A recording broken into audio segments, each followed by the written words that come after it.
You know what we all want to relive? Game of Thrones Season 8. Yes, obviously the best season of Game of Thrones and the one we all love so much, especially here at the Fundamentals, that, I think it's really important that we try to think about it, remember it every single day, because it was just that good. And that's why, hello, I'm Dan from the Fundamentals, and I am going to be looking at Game of Thrones Funkoverse, the first 4-pack in the series. Aren't we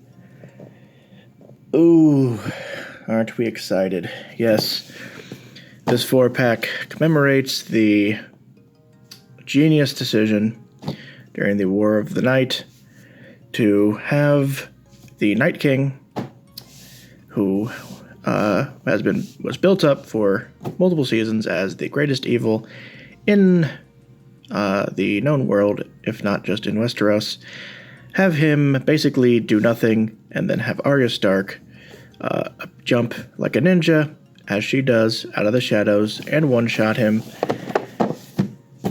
Ooh, yeah. Face off for the ultimate pop battle. Yeah, it's Funko Pop. It's Funkoverse. You play in the Godswood and in Winterfell.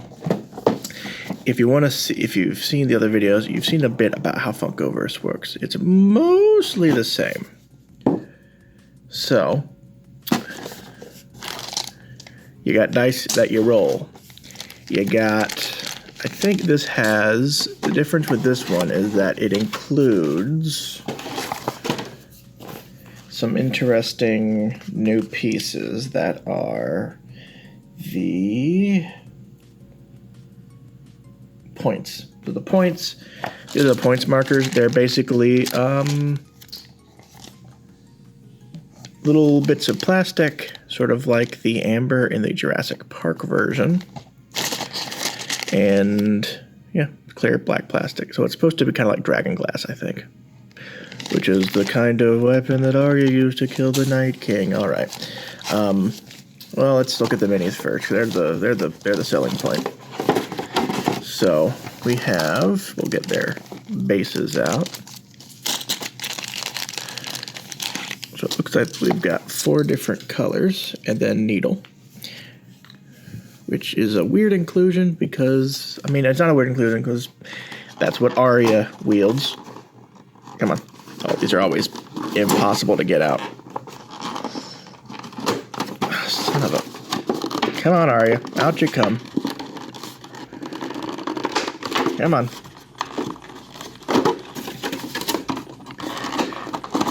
Oh, almost got her head pop off. Okay, come on. There we go. They're not, by the way, they're not wired in. They're just really hard to get out. There's Arya wearing her brown outfit with her hair bun. Again, it's a Funko Pop.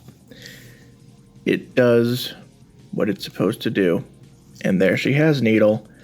And there is Arya Stark in all of her Mary Sue glory, about to do stupid things because of stupid writers and ruin a show that everyone liked.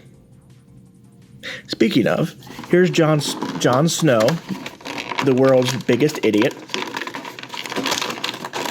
Come on. He has got his beard. He has his scars from the battle. He doesn't have his weapon. He doesn't have his sword, which he should bloody have, more than Needle, honestly, because she doesn't use Needle to do the thing this is based on. Anyway, yeah. And then we have the Night King himself, who is looking rather, confused. He looks a little bit like, kind of dull, kind of bored, He's not quite as human-y, so it works a bit better. And then we have Dany. Poor Dany. Oh, God. She came flying out. She is eager. Oh, she knocked over the camera. Put her on the Targaryen red. Poor Dany. All she wanted to do was help. And what did she get? A knife in the back. So if you want to, you can give Jon Snow Needle, and you can replicate everyone's favorite part of a season 8 when he stabs him in her lovely white coat and all of her braids from her victories, because she's the only goddamn person who does anything in that show after a certain point. And her chain. Yeah. There's a token for Ghost, because you basically, instead of having 2 weapons, because again, with Funkoverse, they have interchangeable weapons because you have them fight, so you could have these 2 fight, Batman and the Joker. But the weapons are interchangeable, so you could give Ian Malcolm from Jurassic Park Needle if you wanted to. And instead of that, there is, instead of 2, there's Needle and there's Ghost, who, again, the show really didn't do a whole lot with, because it's a lot of heavy sighing when I'm trying to think about season 8. A lot of that. So, Arya's list gets a card. When Arya knocks this character out, she may do a basic action. Oh, it's a status. Okay. And then Needle. What's Needle do? This character does an ability. You may increase the challenge or move to that ability by 1. If you do, place Needle on the 2 of your cooldown track. Okay. And then we have a White Walker, an Unsullied, a Stark Racist Soldier, and a Sworn Brother.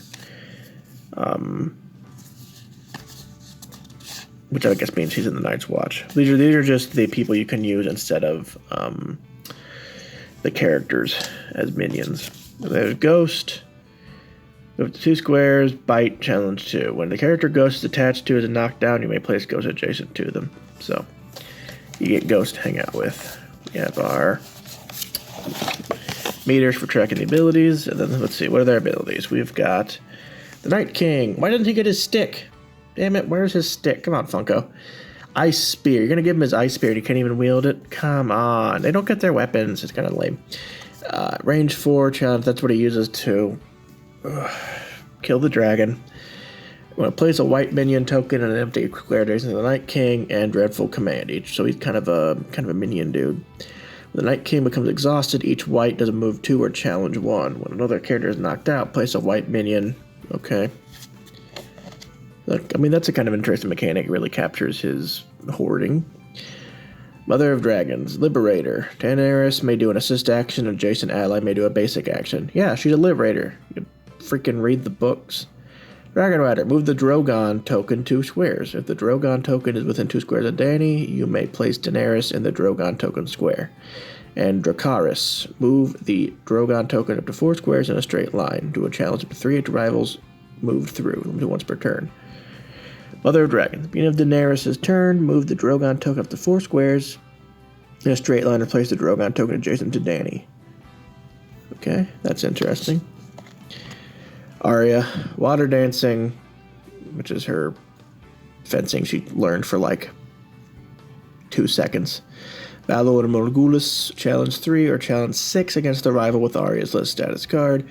Faceless Assassin, which again she studied for an hour. Place Arya adjacent to a rival within 4 squares, and then kill them if they are on my list. When a rival challenges Arya, we give that. So you basically you just made the list. And then Jon Snow, the world's biggest idiot, Wild at Heart. Oh man, he's a David Lynch fan. Move 3. This action may move Jon through rivals. You may do a challenge 2. Long Claw. Yeah, he should have Long Claw. Long Claw over Needle, guys. Chosen Leader. Each adjacent ally may do a basic challenge or assist action. And then Blood of Wolf and Dragon. While standing, when Jon or an adjacent challenges a rival or wins, you may shift a fight or leadership ability token on your cooldown track down 1, limited to once per turn.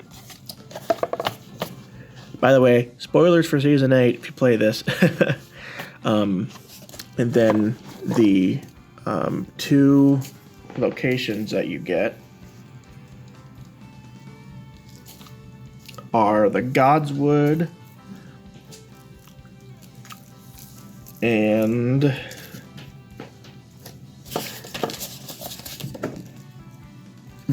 in Winterfell,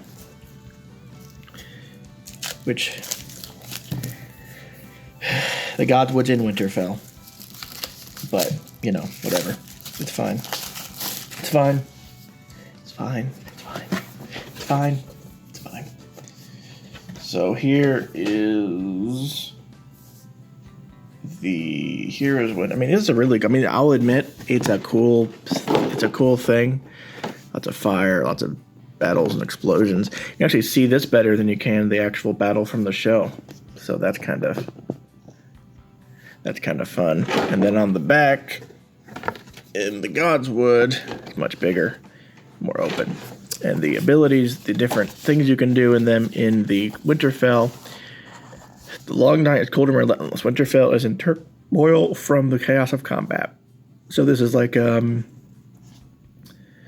of the Hill type event, or the carved face of this is in the Godswood, which there's the weirwood. Stairs from the fire-lit Godswood awaiting the sneaking invaders plot to steal its ancient secrets. Race to defend the weirwood before you... Yeah, that's not how they work. Anyway, infiltrate. The Battle of Winterfell. Additional assault has been exhausting on all sides, forcing you and your rebels in defense positions.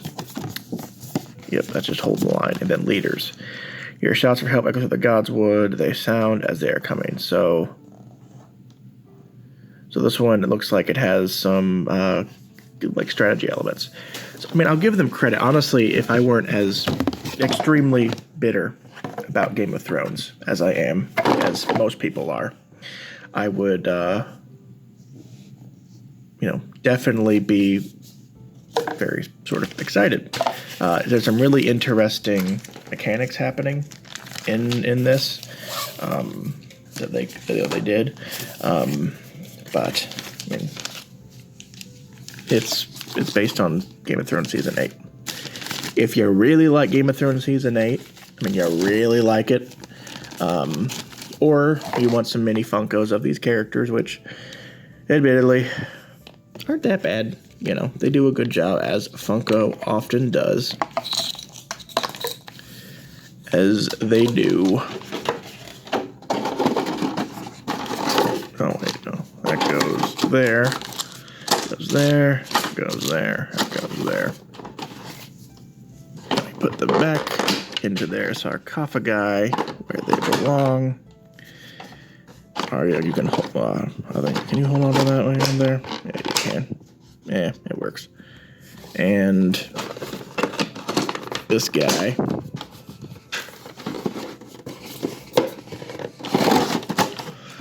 And the rule book, which doesn't technically go on top, but I'm going to put it there. No, I'm not. There we go. It sits on top. And there we go. Funkoverse, Game of Thrones, strategy game.